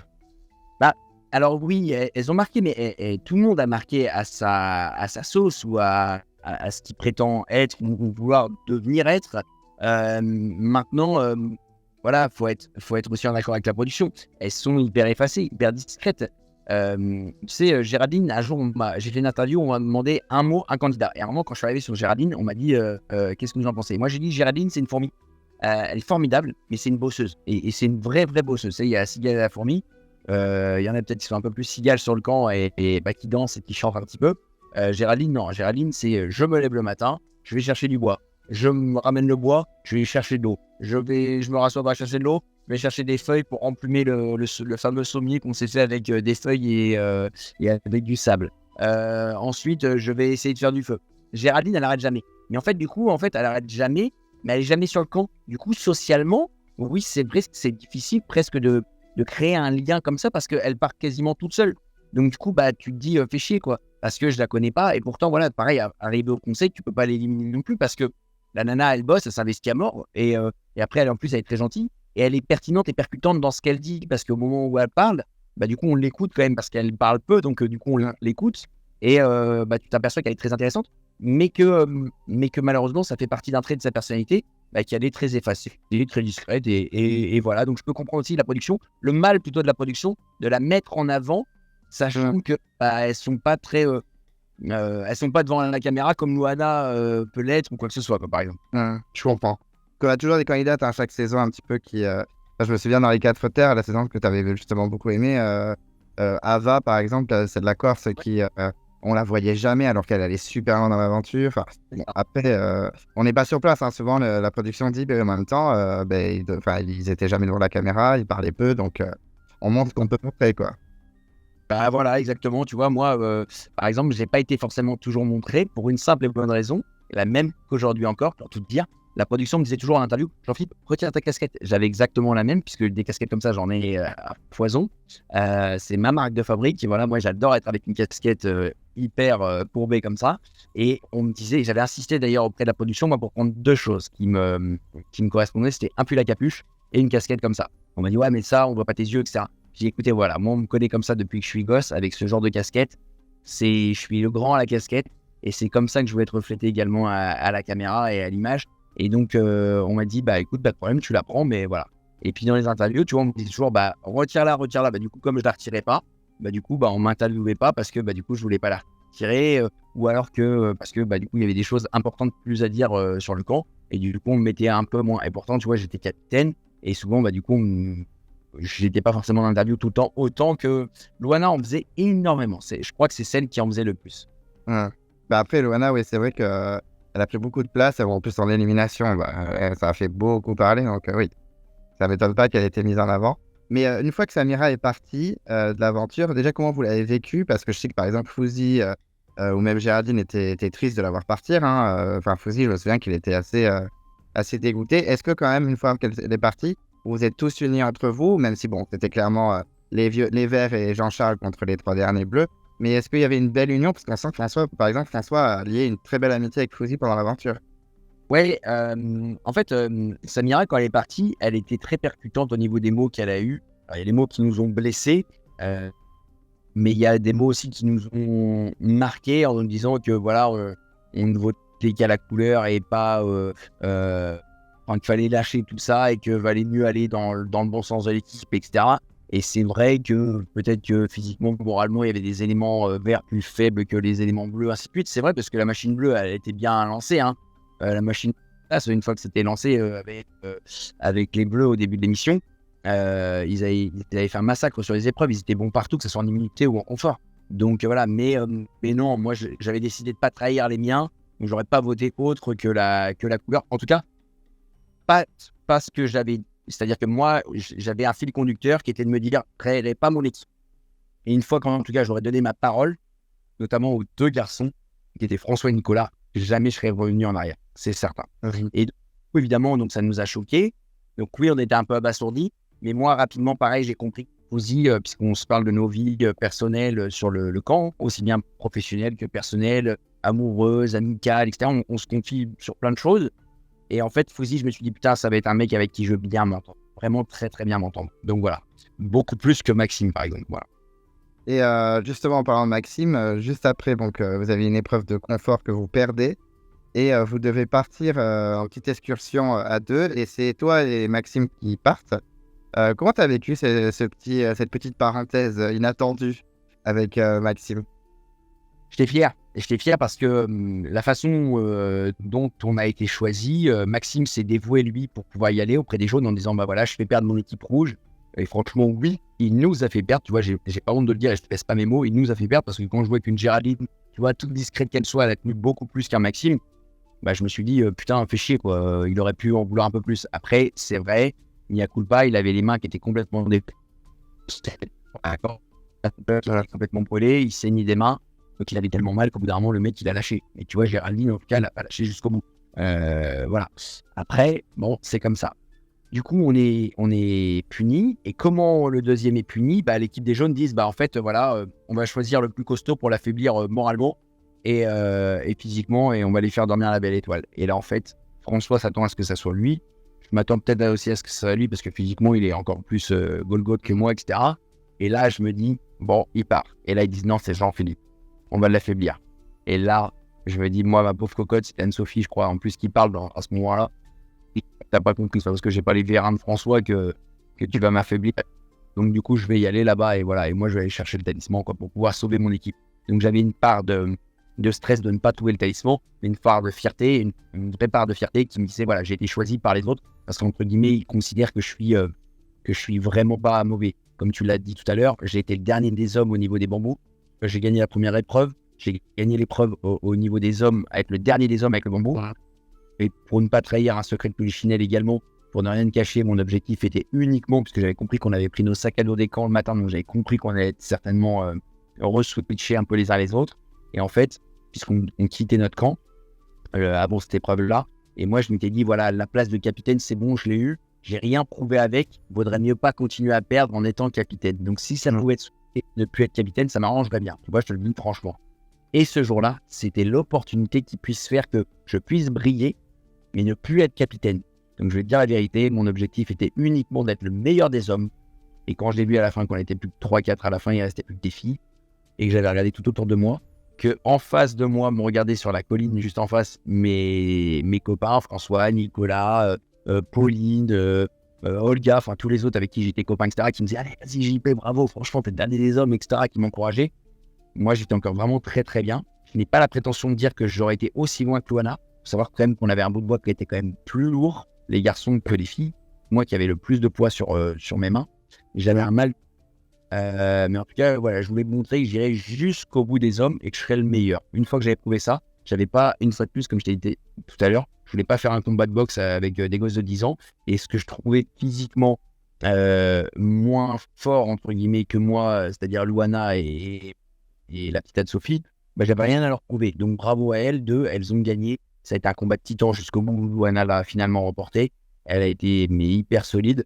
Mais en tout cas, j'étais très content pour elle. Mais je n'étais pas peu fier de gagner ce truc-là. Donc là, j'étais pas peu fier non plus de pouvoir être choisi en tant que leader et en tant que force physique et mentale dans ce groupe-là, pour pouvoir être abasourdi de manière comme ça par les jaunes. Donc ça, non, ça m'a pas touché. Après, ce qui m'a touché là-bas, c'est de me dire, putain, je suis avec Maxime, putain, je tombe avec finalement le moins fort des Verts, celui avec lequel tout le monde voulait l'éliminer. Moi, je le savais, tout le monde, et Luana, à ce moment-là du jeu, pouvait pas le voir en peinture, elle s'engueulait un peu avec lui, elle allait un peu au clash, etc.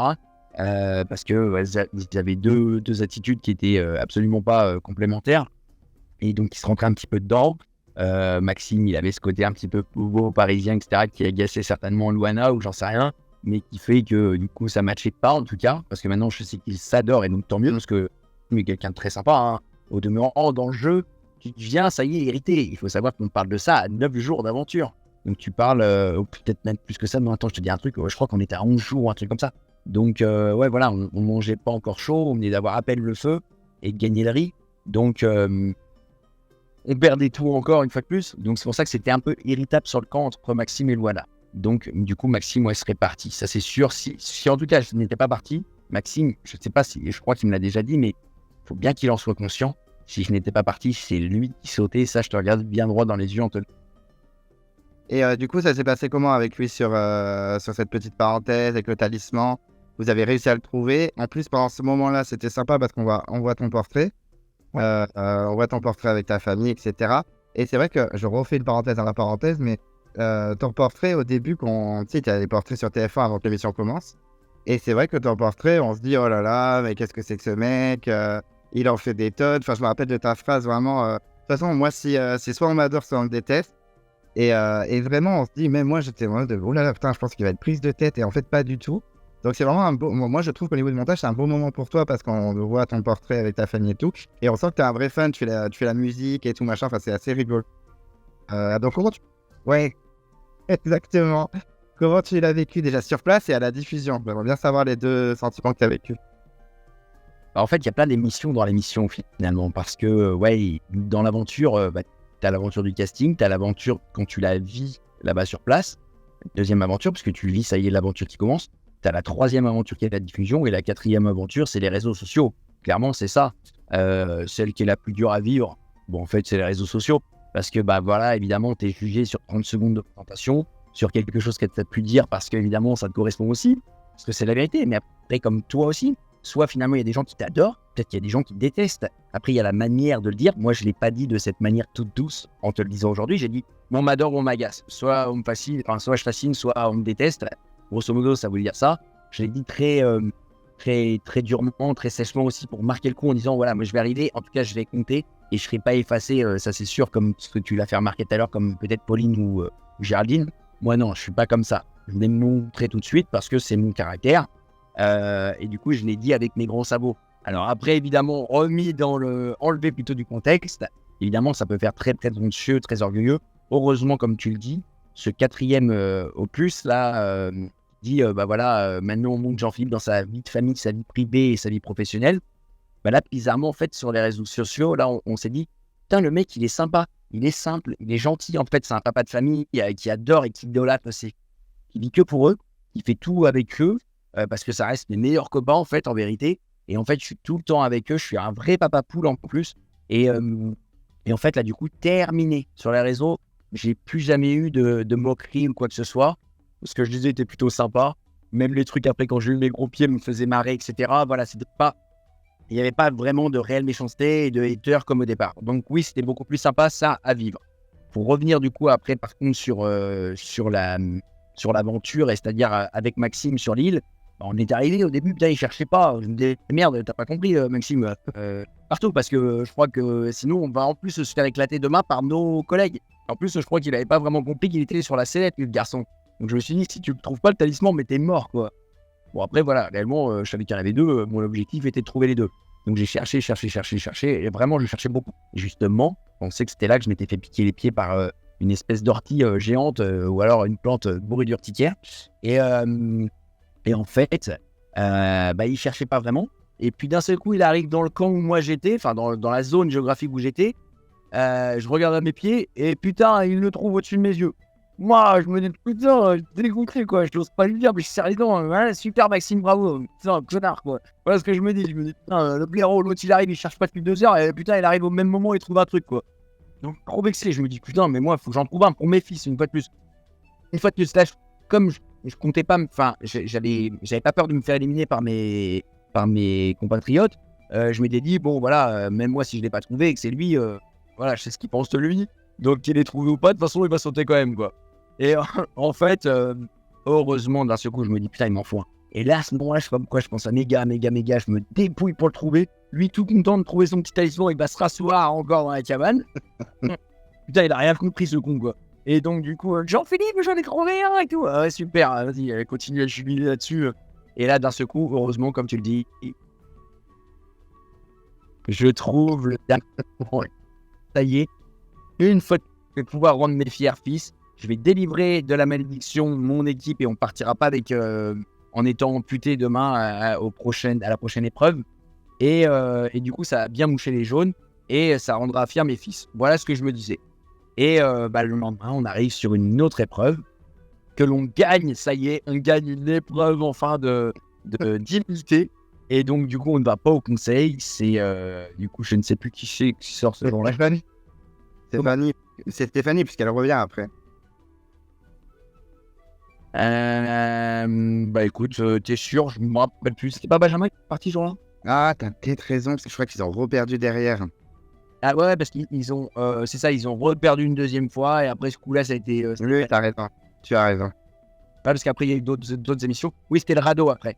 Donc voilà. Donc en tout cas, non, mais c'était très sympa. Donc on gagne, ça y est, on devient les meilleurs. Moi, je deviens super sympa sur les réseaux. Là, tout se transforme. Finalement, une nouvelle aventure dans l'aventure. Donc la 5e aventure, on va dire, les réseaux sociaux, ce coup-là, mais sympa. Après les réseaux sociaux, pas sympa.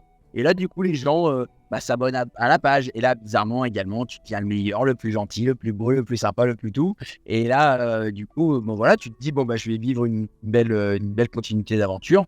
Et là, coup de grâce, moi, 3 jours après, mes pieds continuent à gonfler. Je me dis, putain, j'ai chopé une merde sur cette fameuse île où en fait, j'ai tout déblayé avec mes pieds. En fait, j'étais torse nu et en short. Donc, du coup, j'étais comme dans une jungle, donc je poussais les ronces, les machins. Je savais pas où il était, le talisman. Je savais même pas non plus à quoi il ressemblait. Donc, j'étais accroché à la moindre feuille, au moindre caillou, quoi. Et je faisais des petites zones de 5 mètres carrés à chaque pas pour pouvoir chercher. Et heureusement, à la fin, ça a été payant. Mais du coup, ça a été très long. J'ai dû mettre 2-3 heures quand même avant de le trouver. Et donc, du coup, je retourne sur le camp. Et puis, là, comme je te dis, mes pieds gonflent.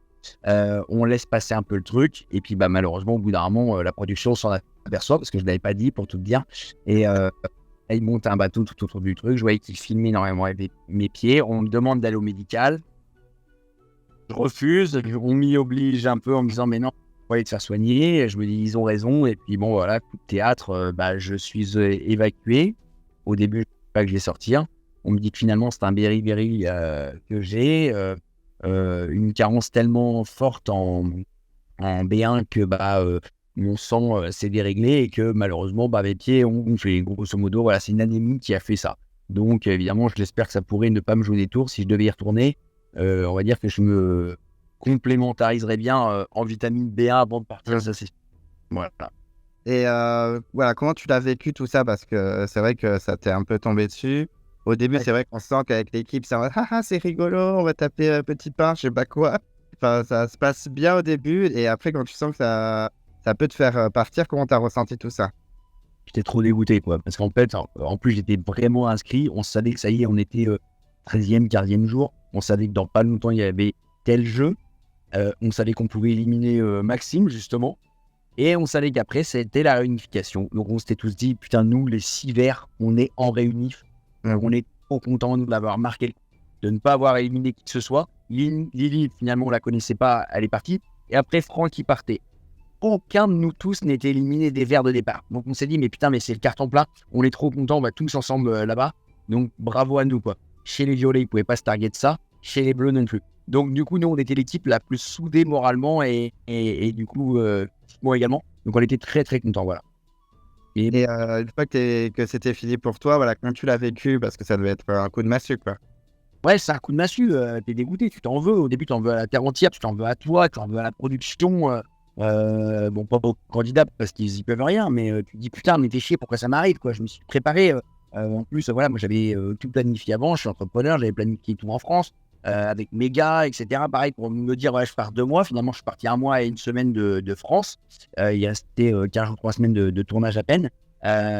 Donc, ouais, franchement, j'étais hyper frustré. J'en voulais à la terre entière. Donc, quand je suis revenu, j'étais aigri, exécrable, mauvais. J'étais pas sympa, donc ce que les autres ont pu comprendre également après la diffusion, etc. Donc voilà, parce que j'avais dit à personne que je partais, à part mes amis et ma famille proche, quoi. Donc voilà. Et est-ce que tu penses que si tu étais resté, tu aurais pu aller très, très, très, très loin dans l'aventure? J'en suis persuadé. Tu vois, réellement, j'en suis persuadé.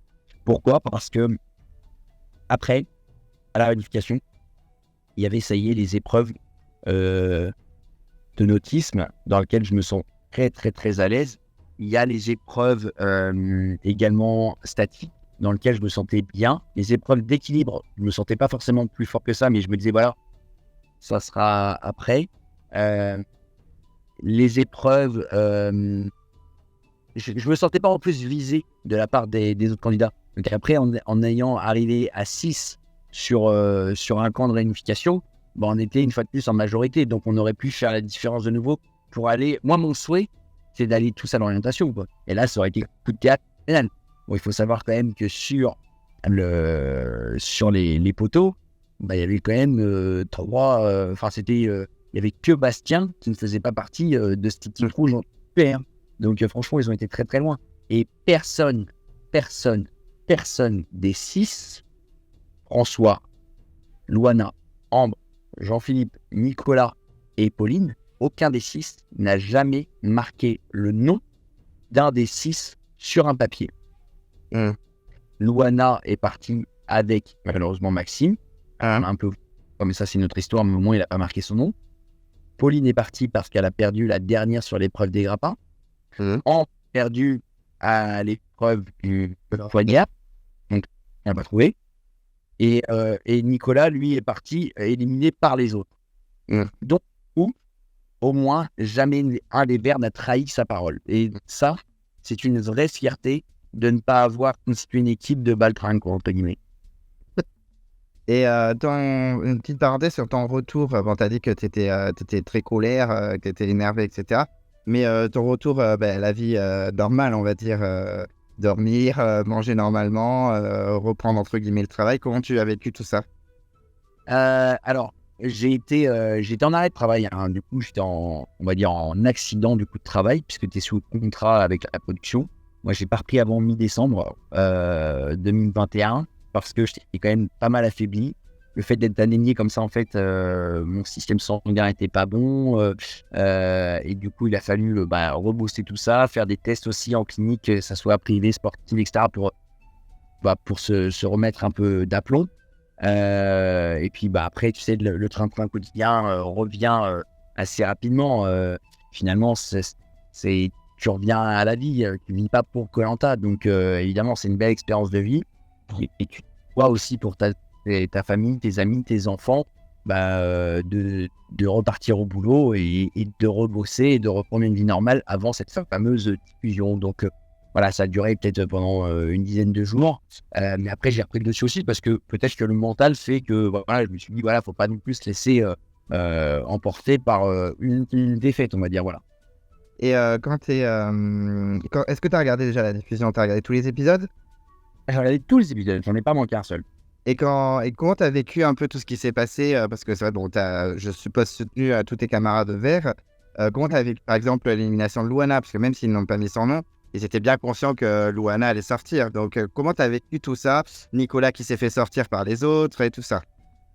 Alors, le seul truc sur lequel je reviendrai finalement, moi, c'est l'élimination de Luana parce que j'aurais pas pu maîtriser la légitimité de Nicolas. Ça, c'est les autres. Ils ont voté en leur âme et conscience. Et puis surtout parce que c'était un ancien vert. Ça, j'en suis persuadé. Et puis, il avait joué, soi-disant, sur les deux tableaux. Moi, je trouve que tant mieux, il a bien joué en notre faveur. Quand je dis en notre faveur, même si j'étais plus là parce que je me considère toujours dans l'équipe des Verts. Donc voilà. Moi, je n'aurais pas voté Luana. Elle le croira ou pas, mais j'aurais jamais mis le nom de Maxime. Je pense parce que j'aurais mis Luana en danger. Moi, je l'aurais pas mis. J'ai adoré Fouzi et Géraldine. Et je les adorais. Hein. Et je te le dis honnêtement, j'aurais mis leur nom. J'aurais mis leur nom parce que, j'aurais mis Luana, j'aurais mis Géraldine ou Fouzi, je sais plus comment s'étaient constitués à cette époque-là. Je crois d'ailleurs qu'ils étaient tombés ensemble. Oui, Géraldine et Fouzi étaient ensemble. Et j'aurais voté l'un des deux. Parce qu'en fait, je crois que c'est Ambre qui avait dit ça dans une interview. Et ils ont dit, mais tout le monde disait que Luana et moi, on était binômes de malades. Mais en fait, c'était surtout Géraldine et elle qui étaient très proches. Et quand François avait eu pas mal discuté avec Fouzi, c'est comme ça que le choix s'est fait. Mais à ce moment-là, elle se sentait beaucoup plus proche de Géraldine que de Luana. C'est vrai. Et moi, j'étais beaucoup plus proche, par exemple, de Fouzi et de Géraldine que Ambre aussi. Mais ma parole, je l'avais donnée au vert et j'ai arrêté jusqu'au bout, malheureusement. Voilà. Et ça t'a pas trop attristé aussi le départ de Pauline? Parce que c'était vraiment très dur. Elle est sortie, tout le monde est en larmes. Tout le monde en larmes, ça me fait penser un peu justement à ma sortie où tout le monde se dit putain, j'en fais pas, merde, etc. Ou quand je vois la diffusion que Stéphanie revient, qu'en fait, son gros deg en lui disant le soir même, puisque Stéphanie me l'a redit après, parce que je l'ai déjà vu sur Paris, et quand elle m'a dit, écoute, en fait, vraiment, c'était pas des mensonges, ce que tu as vu à la télé, ils étaient vraiment dégoûtés, ils t'aimaient vraiment beaucoup, et ils ont vraiment pleuré ton départ, ils ont vraiment été très tristes parce qu'ils t'aimaient beaucoup. Du coup, moi, pareil, pour Pauline, ça m'a pas surpris qu'il l'aime bien comme ça, parce que Pauline, c'était le petit élément qu'on avait envie de protéger, le petit oiseau qu'on avait envie d'avoir sous son aile et de se dire, voilà, je vais l'emmener le plus loin possible. Moi, en tout cas, c'était vraiment le sentiment que j'avais avec elle. Et la finale, tu étais content des 5 derniers. Bon, je suppose que tu étais plus Team François. Comment tu as vécu tout ça? Et est-ce que tu es content de la victoire de François, même si il la partage avec Bastien? C'est ça. Bon, maintenant, en plus, c'est pas un secret non plus. Luana, maintenant, est avec Bastien, je crois, depuis un peu plus d'un an. Ils sont couple, etc. Donc, tant mieux pour eux, bravo. Enfin, même pas si on peut dire bravo, mais tant mieux pour eux. Mais moi, non, là, à ce moment-là, putain, merde, j'en veux à Luana. Et en même temps, c'est de bonne guerre. François, il a indirectement été responsable de sa sortie. Enfin, il a été directement responsable de sa sortie parce qu'il faut peser les mots. Donc, non, je peux pas en vouloir à Luana. Mais c'est vrai que j'aurais pas fait non plus une fois de plus comme Luana. Moi, j'aurais voté François. Parce que c'était un vert, parce que c'était le mec super sympa avec nous. Pareil, polyvalent aussi, que ce soit dans les équipes, mais également sur le camp, très actif, très, très sympa. Moi, ce côté manipulateur qu'on a pu lui donner ou prêter, j'y crois pas. C'est pas un manipulateur. C'est un bon gars, je pense comme moi, qui dit ce qu'il veut et qui fait ce qu'il dit et qui dit ce qu'il fait. Et voilà. Rien de plus qu'à moi. Alors, il y en a qui ne l'ont pas aimé. D'ailleurs, j'ai été étonné, moi, de voir qu'il décolle pas plus que ça sur les réseaux. Que franchement, c'est le bon gars. Je pensais vraiment qu'il allait avoir une putain de communauté, qu'il aurait tous les pompiers pareil de France derrière lui, etc. Même pas, j'ai pas vraiment compris. J'ai pas compris que ce genre de profil n'intéresse pas les Françaises et les Français parce que ouais, c'est un bon gars. Franchement, il est vraiment sympa. Moi, je l'ai adoré. Mais les vrais fans de koh parce que c'est vrai que bon, sur les réseaux, il y a le public lambda qui regarde koh un peu comme ça et les vrais fans durs.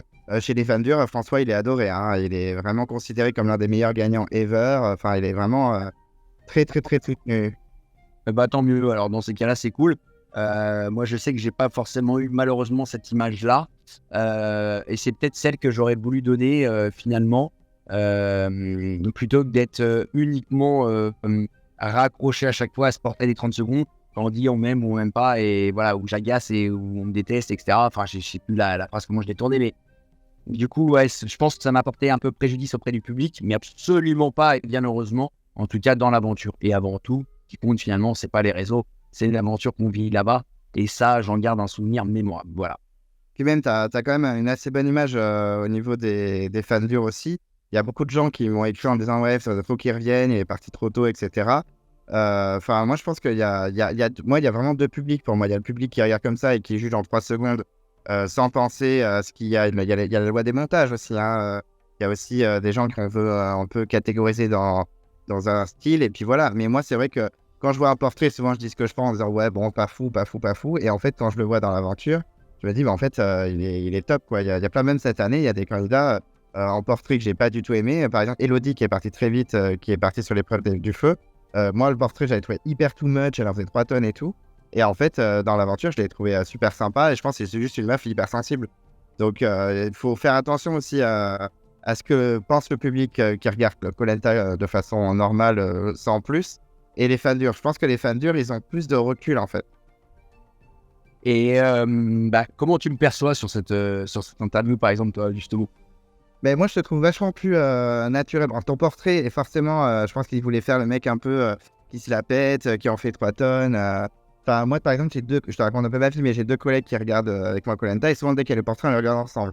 Et vraiment, dès qu'on a vu ton portrait, on s'est dit, oh là là, le mec, il se sent plus, machin, etc. Et dans l'aventure, en fait, on voit vraiment ton côté plus humain et plus, en fait, un social assez monstre. Ça, je t'ai posé la question tout à l'heure, est-ce que tu penses que tu serais allé jusqu'au bout? Tout le monde sur ma chaîne, les abonnés et tout le monde est persuadé que tu seras allé jusqu'au bout. Même là, bon, là, je peux le dire parce qu'elle sera sortie, je pense, d'ici là. Mais j'ai fait une interview avec Stéphanie. Et Stéphanie m'a dit, bah oui, quand je suis arrivé sur le camp, j'ai eu un accueil pas ouf parce que il venait de perdre Jean-Philippe qui était adoré. Qui était vraiment adoré. Et puis même là, quand on discute tous les deux, t'es le mec tranquille qui se prend pas la tête. Et je pense que si tu seras amené à revenir, ce que j'espère, même si koh ne fait pas trop revenir les candidats qui sont sortis avant la réunification, mais j'espère, j'espère que tu auras une image un peu plus bon vivant que tu as eu qu'au moment où je trouve que tu as cherché le talisman avec Maxime. C'est ça. Et j'espère que, en tout cas, si tu es amené à revenir, tu auras moins l'image du mec qui se la pète. Mais les fans durs n'ont pas cette image, je pense. C'est comme François. François, moi, je l'ai pas du tout aimé au début. Je n'aimais pas du tout le gros cliché du mal alpha hyper baraque qui prend tout en main, etc. Même quand il a trouvé son premier collier, j'étais dégoûté. Mais par contre, à la fin, c'est devenu un de mes préférés et je trouvais qu'il avait un superbe jeu. Et j'ai adoré sa répartie au conseil final face à tous les rageux, on va dire, entre guillemets, du jury qui en avaient la haine contre François, quoi. Bien sûr. Bah tant mieux. Bah écoute, je suis content de te l'entendre dire et merci à toi en tout cas de me donner ton opinion. Voilà. Mais je trouve que même la production devrait plus rappeler des candidats qui sont partis avant la réunification. Parce qu'il y en a plein de candidats qui partent trop tôt et qui devraient, même cette année, il y a Alexandre qui est parti trop vite. Il y a également Martin, qu'on aime ou qu'on n'aime pas, mais il est parti trop vite, il est parti sur abandon médical comme toi. Enfin, des fois, je me dis la production devrait rappeler plus de candidats qui sont partis tôt et qui ont des choses à dire dans la suite. Écoute, moi j'aimerais vraiment, après la production c'est pas forcément dans son intérêt, mais j'aurais aimé que la production fasse un retour des blessés ou un retour des trucs comme ça, tu vois, enfin pas des abandons, hein, mais un retour des blessés. Il y en a eu plein qui se sont arrêtés comme ça, justement trop tôt, et qui n'ont pas eu qui vivent dans le sentiment, en tout cas, de ne pas avoir eu le pouvoir de prouver ce qu'ils valaient complètement. Et du coup, ça serait sympa de les voir et de les mettre en épreuve maintenant. Voilà. Ouais, non, mais t'as raison. Puis, de toute façon, ils devraient faire revenir. Il y a des fois, je me dis, c'est pas pour critiquer la production, mais quand je vois des Théoura ou des Claude qui ont fait 5 aussi koh je me dis c'est dommage parce il y a plus de 400 candidats, il y en a plein. C'est pas parce que, oui, la première saison, il est parti tôt pour raison médicale ou parce qu'il s'est fait avoir. Hein, et je me dis, mais laissez-leur la chance. Ça se trouve, si c'était dans un nouveau All-Star avec que des gens qui n'ont jamais refait koh ça peut être super sympa.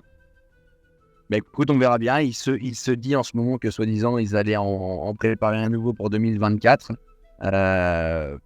S'il me rappelle, évidemment, j'y retournerai, comme à mon avis beaucoup de gens, pour au moins participer au casting. Et puis évidemment, si on me propose d'y retourner, j'y vais les yeux fermés, bien sûr. Je me doute. Oui. Mais en tout cas, tu as encore des contacts avec certains de ton aventure Ouais. Bien sûr. Alors moi, je suis très copain avec Alexandra, tu vois, avec qui j'étais en totale opposition sur le premier choix. Ensuite, après, qui n'était pas dans mon équipe, que je n'ai pas connu dans l'aventure finalement. Et en fait, après, avec la diffusion, j'ai appris à connaître tous ces gens-là, puisqu'on faisait des soirées ensemble et autres. Je suis même parti en vacances carrément chez Alexandra l'année dernière, en début d'année, chez elle. Là, je l'ai eu il y a encore 2 jours au téléphone. Je m'en vais aller travailler en Martinique, normalement en fin d'année chez elle. Donc là, je m'en vais une première fois pour aller faire un petit vie, etc. Donc dans pas longtemps. Et normalement, on a un projet de travaux en Martinique chez elle et dans ses locaux. Donc du coup, ouais, bien sûr, je l'ai toujours en contact. C'est une vraie copine, elle est très très sympa. Et ensuite, François que j'ai beaucoup. Après, par le biais des réseaux, je parle un peu à tout le monde. Tu vois, hier, j'avais encore Yannick, Colin, etc. Mais voilà, ça reste, on se voit pas. Après, justement, la grande surprise de cette saison, cette année, en 2023, j'ai beaucoup aimé, moi, le portrait déjà de Alexandre. En plus, c'était de ma région, il habite pas très loin, à 50-60 bornes. On s'est déjà vu une fois et mangé ensemble une fois, il est très sympa. Je l'ai une fois de temps en temps au téléphone. Il est très marrant, voilà, très à l'image de ce qu'il a donné également, le bon pépère, le bon vivant normand, mais très stratège, etc. Je pense qu'il est dans la vie de tous les jours, il est comme il est à la caméra. Et donc, non, j'ai bien aimé le personnage. Mais oui, j'ai toujours en tout cas des contacts. Et également, pareil, avec la production, des gens de la production, après, avec qui tu interviens aussi. Tu peux créer des liens aussi. Donc, voilà, donc c'est sympa. Et donc, du coup, on a bien compris que tu reviendrais si on te proposait. Et est-ce que tu conseillerais cette aventure à toute personne qui veut s'inscrire? Pas à toute personne. Aux personnes qui sont vraiment prêtes psychologiquement à encaisser des choses qui les dépassent et qu'elles n'ont jamais connues. C'est très dur psychologiquement. En fait, koh c'est dur physiquement. C'est ce qui se voit le plus d'ailleurs, physique. Dès que tu maigris et que tu t'assèches, etc. Ce que tu subis par les éléments climatiques, la chaleur, la pluie, l'humidité, le froid, le vent, etc. Mais avant tout, le psychologique. Parce que, comme je te dis, c'est une aventure avec 4-5 aventures en elle-même. C'est très long, le casting, c'est très très long, très dur psychologiquement. Ensuite, l'aventure en elle-même est déjà très dure à vivre. Tu es loin de tes proches, tu manges pas, tu es dans un contexte que tu connais pas, tu es masqué, casqué entre les prises. Ouais, tu es désorienté, déboussolé surtout. Ensuite, après, tu as l'époque des réseaux sociaux. Tu reviens chez toi, pareil, tu reprends l'avion au début, moi, du coup, seul, etc. En fait, tu es complètement chamboulé. Et quelqu'un qui n'est pas solide, parce que tu ne pourrais jamais être prêt à ça, finalement. Tu n'es pas prêt, tu ne peux pas te préparer un truc comme ça. Et quelqu'un qui n'est pas solide pour se reconstruire, je pense que ça peut laisser des traces. Et c'est pour ça aussi qu'on est plus de 400 candidats à avoir participé à ce jeu. Et que les 400 ne seront jamais rappelés, les 400 pour pouvoir refaire une saison entière. Qui rappelle aussi des gens qui psychologiquement sont capables d'endurer et d'encaisser tout ça aussi, parce que la production le sait comment c'est. Donc voilà. Alors après, moi je suis prêt à l'avoir encaissé parce que ça ne m'a pas détruit, mais je sais qu'il y en a qui ont été quand même pas mal marqués, dont je tairai le nom, et qui sont toujours un peu en bas de. Alors peut-être pas dans leur canapé, parce que c'est pas ce qu'ils montrent sur les réseaux, mais je pense qu'ils sont pas très très bien dans leur tête. Voilà. Ok. Bon, en tout cas, merci Jean-Philippe pour cette interview. Merci d'avoir pris du temps pour raconter tes souvenirs. Vraiment, c'était très sympa. Je pense que les abonnés sont très contents. en espérant te revoir dans un All-Star. Ah, trop marrant, trop sympa. C'est ton foulard? Ouais, c'est les deux foulards, le vert et le rouge, le talisman et puis la gourde que j'ai gardée à la maison. Putain, trop stylé. Bon, en tout cas, vraiment, merci. C'était super. Mais j'espère te revoir rapidement dans koh Et puis voilà. Mais en tout cas, vraiment, merci. Eh bien, écoutez, bonne journée à tous. En tout cas, moi, j'étais très content de me prêter au jeu de l'interview. Merci à toi, en tout cas, Clem. Et écoute, à une prochaine, en tout cas. Et j'espère évidemment revenir le plus vite possible. Voilà. Merci beaucoup, c'est adorable. C'est cool, bisous. À plus, merci.